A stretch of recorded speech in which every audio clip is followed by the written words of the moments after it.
This is the experimentation and collaboration panel. So we can't possibly have a panel about that without doing a little bit of experimentation along the way. So Jeff, Robin, and Hari, I would like you to each introduce yourself and yes, give us the important bio facts, but can you also give us one story of experimentation or collaboration, either a really good one or maybe something that went really wrong? And I'm going to go in the order of alphabetical order. So Robin, you're first. All right, thanks so much. Robin Fleming, I'm the CEO and co-founder of Anvil.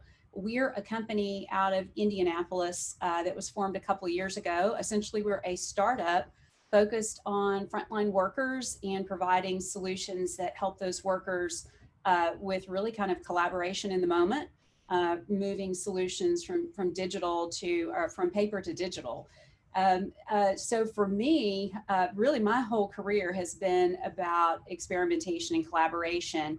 At least in the later years, I've worked in software for over 34 years, and there was a time where we really didn't embrace Agile, and we really tried to figure out what the end result was, before we built, and often built solutions that really didn't work out for our end users. So for me, our world today is, we release code to production every day, and we experiment along the way to get that really important feedback from customers. So I live and breathe it every day, trying to make sure we build products and solutions that resonate for our customers.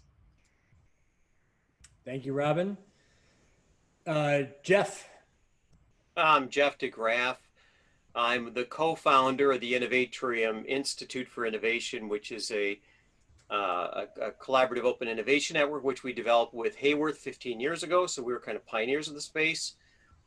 Before that, I was one of the founders, or not founders, one of the builders of Domino's Pizza.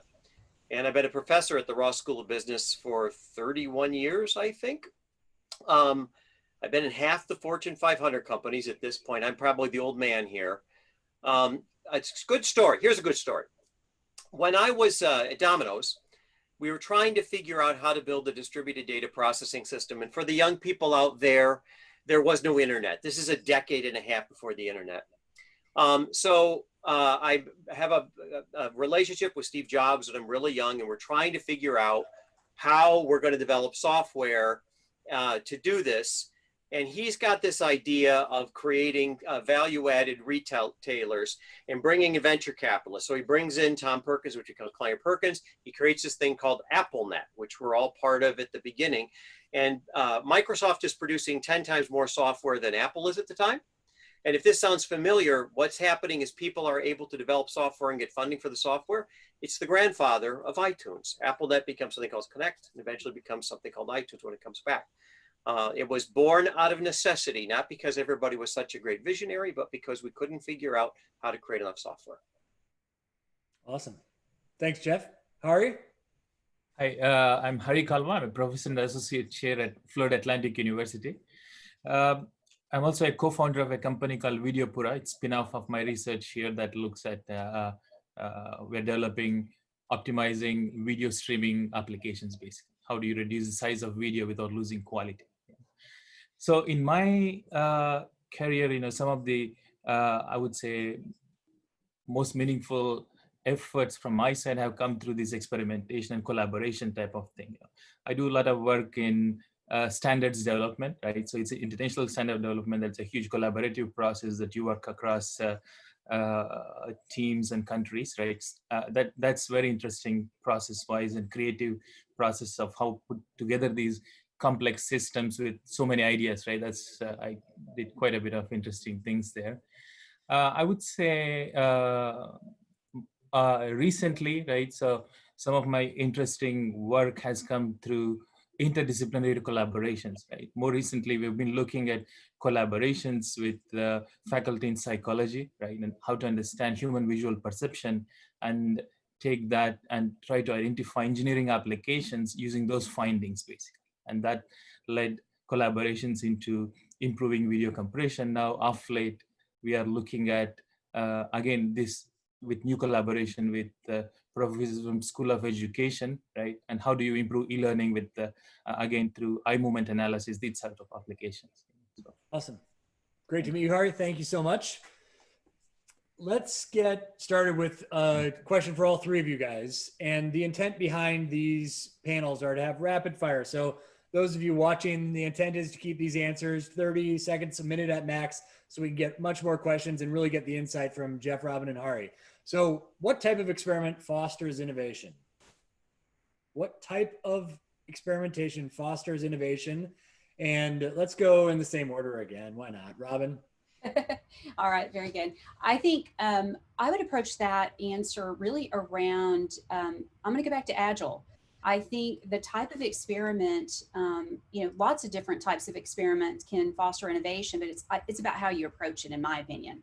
If you have that approach where you can break things down into smaller pieces, you're going to test, you're going to iterate, you're going to learn, and then repeat that process. I think that helps you really understand along the way how to innovate and what's really going to move the needle. Sweet. Experiments that require a lot of diversity, different points of view, will create constructive conflict. Experiments that accelerate the failure cycle. Rookies in this space always look for confirmation bias. Pros look for disconfirming feedback. This is my big problem with design thinking and some of the agile stuff, because down the line, you have to scale. And the notion is, if you don't confront the dragons at the very beginning of this, you're going to put a lot of time into something that isn't going to work out when you try and get to market. Love it. All right. Yeah, I think what worked very effective in this case is quick hypothesis testing with the feedback from sort of domain holders, basically. Right? So if you have something to validate, you want to quickly, it has to be something crisp that you can quickly check through talking to people or conducting real experiments, but you need to be quick enough so that you can iterate and go on to the next one, please. Awesome. So in the spirit of experimentation and collaboration, as you know, the government, kind of like large companies sometimes, are quite risk averse. So when we're talking about the Air Force, the base of the future, we need to think a lot about becoming less risk averse, obviously, while still building and defending democracy. So think about that as a question of how the Air Force can become less risk averse, and maybe give a quick example of where you've seen in your clients or partners in the past where you've done that inflection point of seeing the benefits of being less risk averse. And same order again. Why not? All right, very good. Not fair to you, Robin. We'll give you more time next time. No, that's fine. So I think when you think about being less risk averse, it really means opening up your mind to the different types of things that you might be able to do and how to do them differently. And sometimes, that could be something very small. It doesn't have to be the moonshot. And when you think about how you get that done, I think it comes back to eliminating the barriers that would cause the innovation to halt.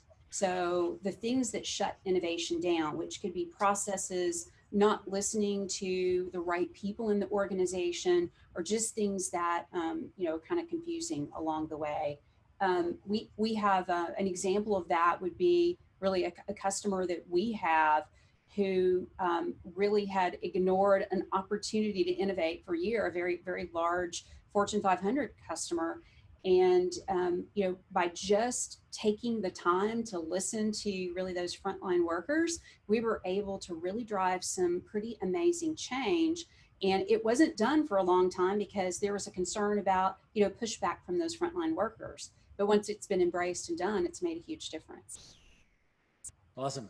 Thank you, Robin. Jeff? Well, think about a bell curve.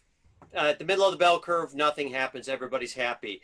The edge of the bell curve where there's a crisis, risk and reward is reversed. Think about your friend who's an alcoholic who loses everything and then changes. Think about Apple, which is trading at $2.97 in 1997, the first $1 trillion company. Innovation doesn't move inside out. It moves outside in. Necessity is, in fact, the mother of invention. You don't believe that? Look at the numbers for COVID. Our federal government, I don't care what side you're on, totally whiffed. We are the laughing stock of the world. Who didn't whiff? What didn't whiff was big pharma, education, biotechs, who all had organic asynchronous networks. We emerged at the perimeter, but we only emerged because the bureaucracy broke. And what's going to happen is something that's supposed to take 10 years to develop, we're going to do in 14 months, not 9, but 14 months. And what you're seeing is the speed and the magnitude of actually creating a risk, a disciplined risk environment. And this is typically how it happens. It's often event driven. Awesome. Hari? Yeah, I think understand for larger organizations, right? There is challenges to take risks. Perhaps doing it in small steps that scale up would be one way to to be less to make sure that you can afford a risk, basically, right? So Cool. Thanks, Hari. All right, let's flip this around a little. Jeff, you ask a question that's most relevant to experiment collaboration, the Air Force and the government shifting as we think about building not just bases of the future, but collaboration in the future. Why don't you ask a question to Robin and Hari? Yeah, here's the big thing. The Air Force has an enormous amount of innovation assets, right? Insane. Maybe the best in the world. Here's the question. How do we sync this up? You got the academy, you got finance, you got what, $2.5 billion. Dr. Roper talked about this in startup money where you got an equity position.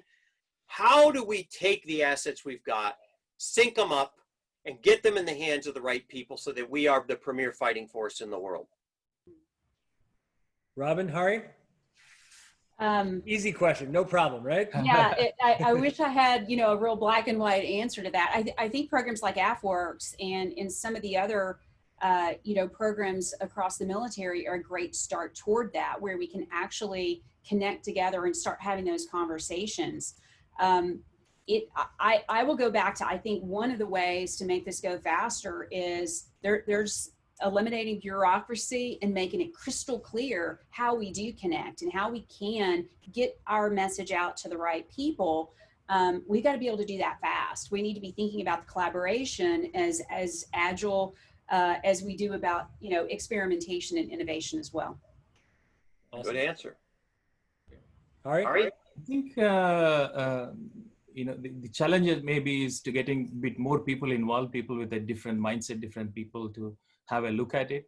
A lot of times you just don't know what is available, how you can combine it to leverage more out of it, basically. So that's some of the efforts. I just started to get involved in these Hack for Defense that NCIN is organizing, where they're bringing in now Air Force DoD problems to universities and students, so their ideas will go in and solve problems. Perhaps efforts like that can leverage more value out of this existing all innovation in DoD.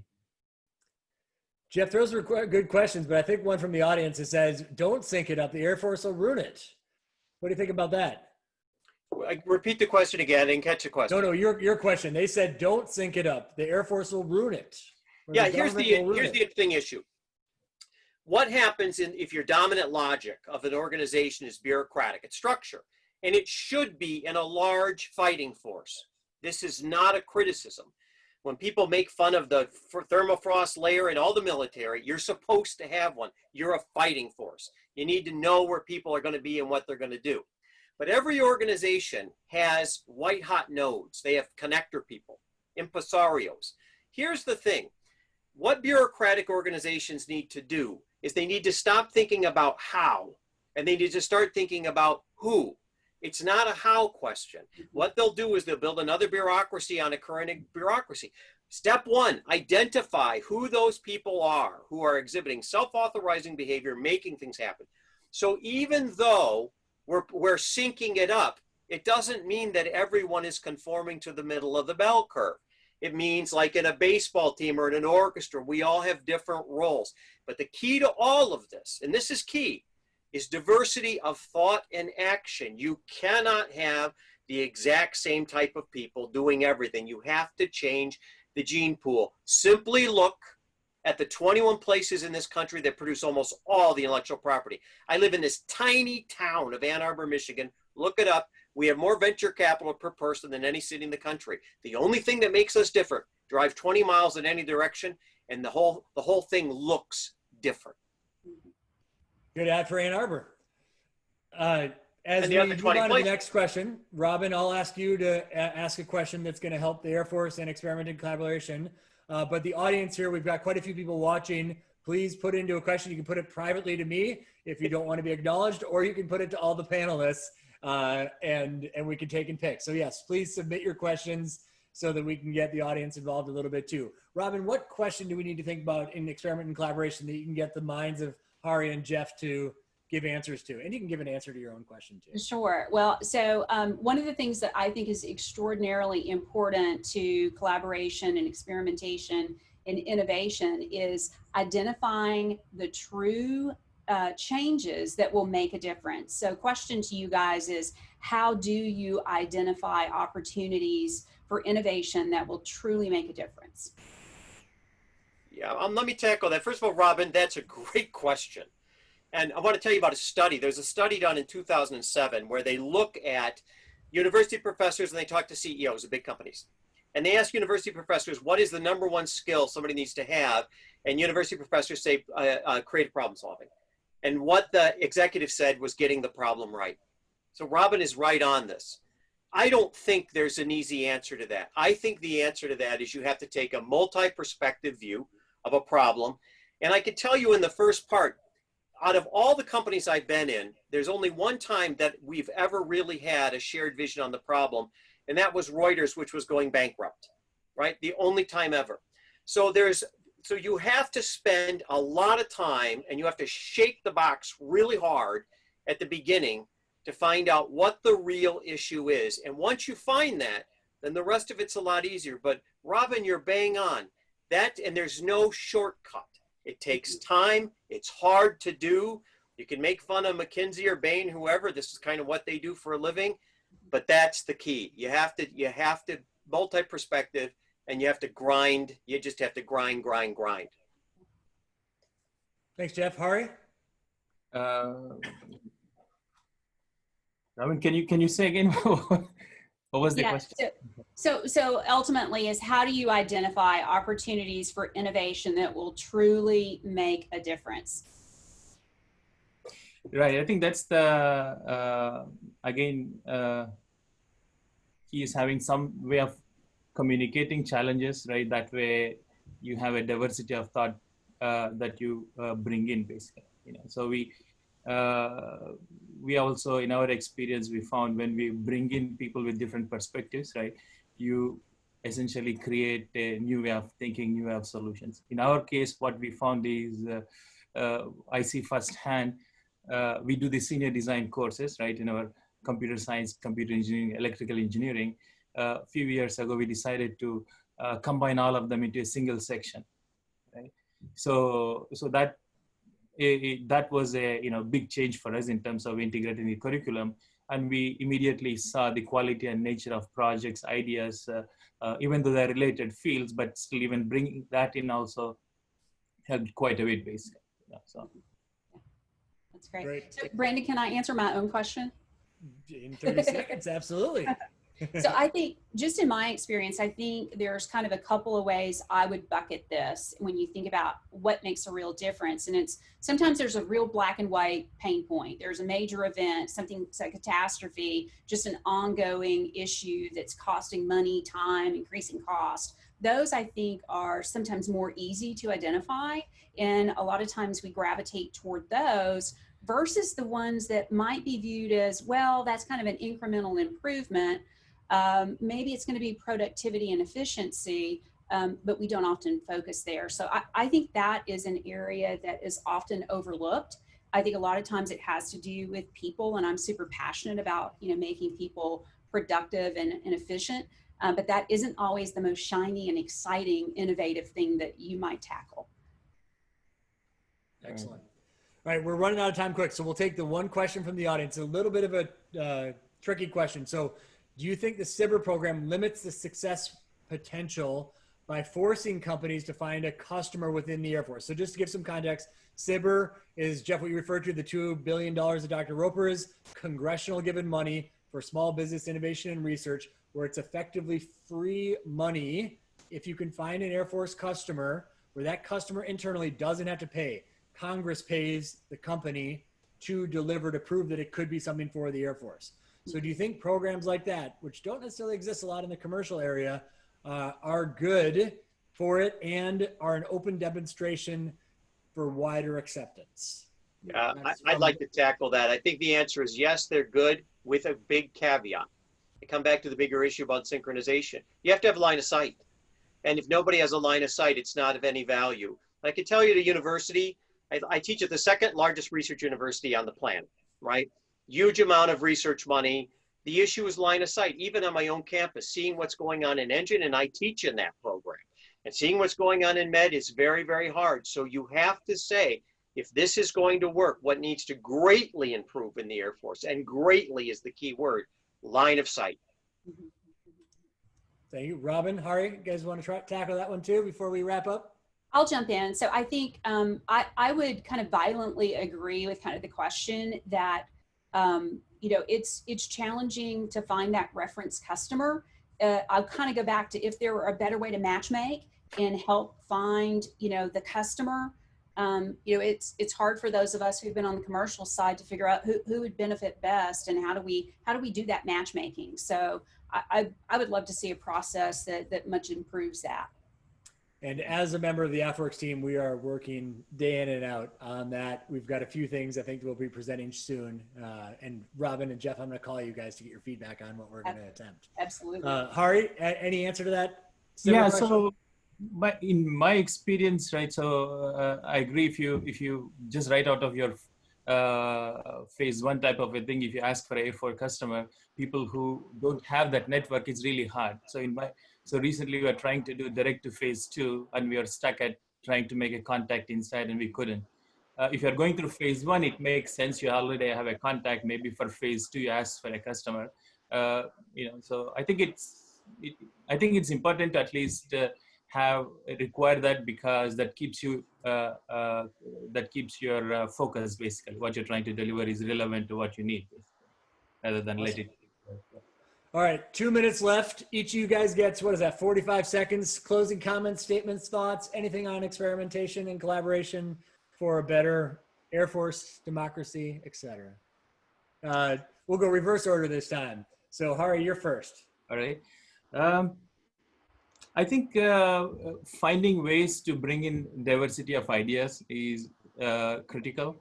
Other thing we really have to pay attention to is the way I look at it is with technology and ease of access to technology these days, right? Innovation is democratized and there is so many interesting things going on all over. How do you find ways to bring in best technologies into this, right? That's what you need to find pathways to new technologies. Awesome. Jeff? So big issues right now for the Air Force: speed, magnitude, and synchronization. That's going to require diversifying your culture, your competencies, and your communities. You're going to have to accept that innovation is the result of the creative power of constructive conflict, and you got to have to make place in the organization for it. Awesome. You went too fast. We got an extra few seconds here. I'll give them to Robin.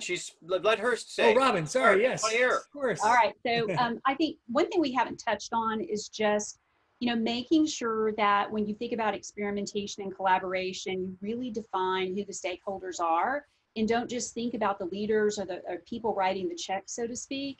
Think about everyone across the line and how you're going to engage them. How do you determine what outcome you're really driving toward, and how do you measure that so that you understand, are you hitting the goals or not? I think that's one of the most important things with successful experimentation and collaboration.